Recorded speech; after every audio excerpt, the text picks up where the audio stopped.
जो ये शायरी सुनाते हैं, तब तुम लोग जो बातें करते हो ना बेटा, जैसे तुम लोगों की एज में, मुझे नहीं पता किसी ने तुम्हें समझाया कि नहीं समझाया, लेकिन मुझे ऐसा लगता है बीइंग अ टीचर ये मेरी जिम्मेदारी है, मैं तुम लोगों को इस बारे में बता दूं थोड़ा सा, क्योंकि मैंने जीवन के कई पड़ाव तुमसे ज़्यादा, प्यार मोहब्बत, ये किसी के प्रति लगाव, इंटीमेसी, ये बिल्कुल नेचुरल प्रोसेस है।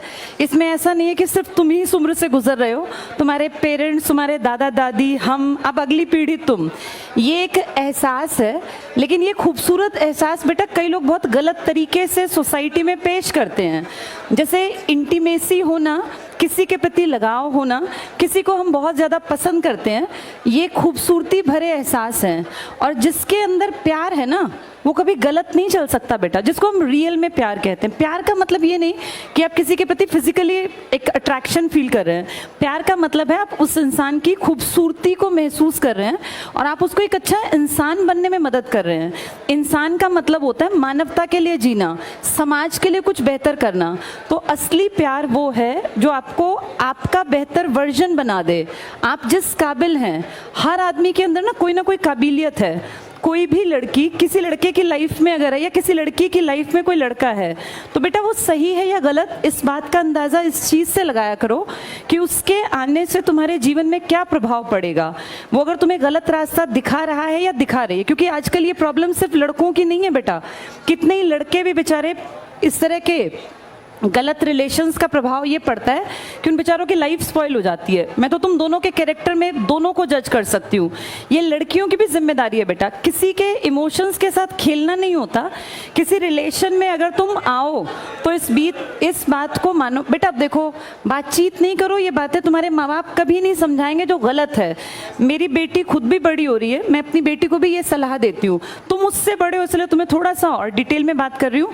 अपना जीवन साथी अपनी मर्जी से चुनना कतई गलत नहीं है। ये मैं तब कह रही हूँ जब मैं खुद एक बेटी की माँ हूँ, और ये मैं उसको भी कहती हूँ कि बेटा अपने आप को काबिल बनाना, इस काबिल बनाना कि अगर तुमसे जिंदगी में गलती हो भी जाए, कई बार ऐसा नहीं है, ऐसा बिल्कुल नहीं है कि इंसान गलती नहीं करता, हर इंसान गलती करता है। और बहुत पढ़े लिखे काबिल लोग भी कई बार जीवन साथी गलत चूज कर लेते हैं। तो इसका ये मतलब नहीं कि अपनी जिंदगी को नरक बना के काट दें, लेकिन जब आप अपने जीवन साथी का चयन करें तो इस बात का ध्यान रखें कि ये जिंदगी सिर्फ 2 दिन की नहीं है। आपको उस जीवन साथी के साथ अपने, जब आप सामने दिखाते हैं ना बेटा, जब हम किसी रिलेशन में होते हैं तो हम बेस्ट बन के दिखाते हैं। आप सबसे बेहतरीन कपड़े पहन के जाएंगे, आप पूरा स्मार्ट बन के जाएंगे, लेकिन जब आप घर में होंगे तो आपकी जो रियलिटी है उस इंसान को वो भी देखनी है कि आप घर में किस तरीके से रहते हैं, आपकी जबान कैसी, आप बातें कैसे करते हैं। तो इसलिए किसी रिलेशनशिप में जब आओ तो इस बात को समझ के आना कि ये 4 दिन निभाने का रिश्ता नहीं है, ये जिंदगी भर निभाना है। और इसके बाद आपकी जो अगली पीढ़ी तैयार होगी, आप दोनों के अंदर वो गुण होने चाहिए जो अच्छे इंसान हम समाज को देके जाएं। ये 4 दिन में किसी की शक्ल देख के कोई अच्छा लगना, या महज किसी के पास बाइक है या गाड़ी है इसलिए कोई अच्छा लगना, ये लड़के लड़की दोनों के लिए कह रही हूँ, ये ठीक नहीं है बेटा। ठीक ये है कि मैं खुद काबिल बनूं, ये सब लड़कियों के लिए लड़कों के लिए भी है। अपने आप को काबिल बनाओ।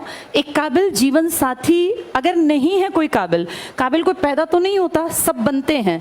जब मैं और परिमल सर रिलेशंस में थे, अफेयर में थे, तो ऐसा नहीं है कि हम लोग सिर्फ ये फिल्मी बातें करते थे, हम दोनों साथ रह के पढ़ते थे। मैं मैथ्स में महाबुद्धू थी, मुझे मैथ्स कभी समझ नहीं आया। ये कहीं ना कहीं मेरा एक बचपन में एक डर बैठ गया था मैथ्स के टीचर का, जबकि मैं बाकी सब सब्जेक्ट्स में बहुत परफेक्ट थी। मेरे साइंस में 100 में से 95 नंबर थे। तब CBSE में 25 नंबर का इंटरनल पेपर होता था और 75 नंबर का बाहर का। मैं आपको ये बताना चाह रही हूँ कि जो कमज़ोरी थी ना, मैंने अपने, जब मेरा और सर का अफेयर था तो उस कमज़ोरी को बेहतरी बनाया। मेरे DSSB में 20 में से 20 नंबर का मैथ्स आता था, अभी भी 20 का ही आता है वहाँ, मेरे 12 नंबर आ गए थे, 12 या 14 के आसपास। मतलब जो लड़की 0 थी मैथ्स में, और मैं कभी मैथ्स करके ही नहीं आती थी, मुझे लगता था इसमें मुझे कुछ नहीं आना, उसमें मैंने अपने अफेयर के दौरान इतनी इम्प्रूवमेंट की कि मैं उस 0 से और 20 में से 12 या 14 तक पहुँच गई। ये बता रही हूँ आपको कि आप जिस रिलेशन में है ना, वो आपके बेस्ट को बाहर निकाले तो आप सही इंसान के साथ हैं। और अगर आप किसी भी लड़की के साथ हैं या किसी लड़के के साथ हैं जो आपको पढ़ाई से हटा रहा है, तो ये रिलेशन आपके फायदे का नहीं है बेटा।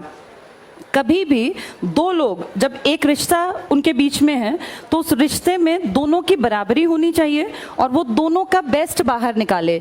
ये लड़कों के लिए भी है बेटा। कई बार मैं देखती हूँ इस तरह के केसेस बहुत नॉर्मल है जिसमें लड़कियां जो हैं लड़कों का गलत तरीके से इस्तेमाल करती हैं, गिफ्ट्स लेती हैं, पैसे ले लेती हैं।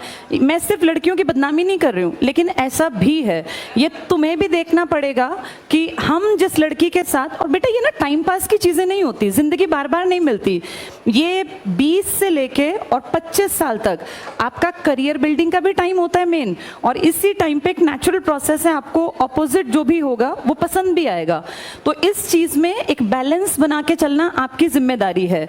लड़कियां किसी भी रिश्ते में तब बंधें जब वो उसको निभा सकें। ऐसा ना हो आप किसी के साथ बहुत ज़्यादा इंटीमेसी में है, रिलेशन में है, फिर जब आपको एक स्टेज पे आके आप कहें कि नहीं मुझे अपने पेरेंट्स के अकॉर्डिंग चलना पड़ेगा। पेरेंट्स के अकॉर्डिंग चलने में बुराई नहीं है, पर बेटा किसी भी रिश्ते में किसी को इतना हद तक इन्वॉल्व ना करना जिससे उसके परिवार का जीवन तबाह हो। कई बार ऐसा सुनने में आता है किसी लड़के ने सुसाइड कर लिया। किसी लड़की के लिए मरने की किसी को जरूरत नहीं है, ना ही किसी, लड़कियां वैसे मरती भी नहीं है, लड़के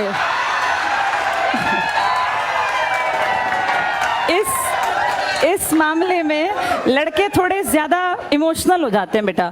जैसे कई बार हम सोचते हैं कि लड़कियां इमोशनल हैं, लड़के भी बहुत इमोशनल होते हैं। और मैंने तो लड़कों को अपने लाइफ में हर रूप में देखा, पिता के रूप में, भाई के रूप में, हस्बैंड के रूप में, बेटे के रूप में।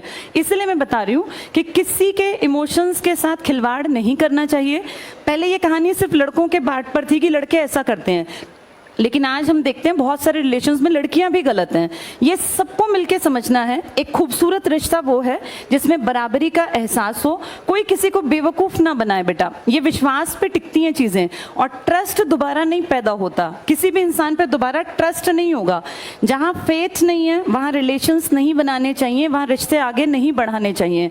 रिश्ता सबसे खूबसूरत वो है जो आपके बेस्ट को बाहर निकाले। अगर आपको कोई पढ़ाई से रोकता है, कोई आपको ये कहे कि भाई चलो चैटिंग कर लेते हैं, पढ़ाई बाद में हो जाएगी, तो वो तो ये सोचो तुम्हें पीछे ले गया वो, चाहे वो लड़का है चाहे लड़की है।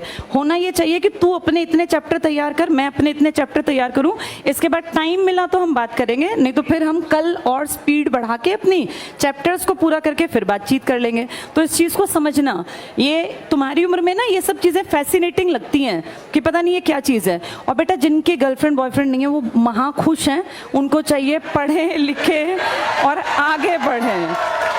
ये कोई ऐसी चीज़ नहीं है कि जिसको हवा बना दिया जाए कि अगर हमारे पास कोई रिलेशन नहीं है तो हम पिछड़े हुए हैं, ऐसा बिल्कुल नहीं है। और ईश्वर ने ना आपके लिए जिसको चुना है वो आपको अपने आप मिल जाना है। बस आप अपने लक्ष्य पे फोकस रखो कि पढ़ना है, लिखना है, काबिल बनना है। All the best.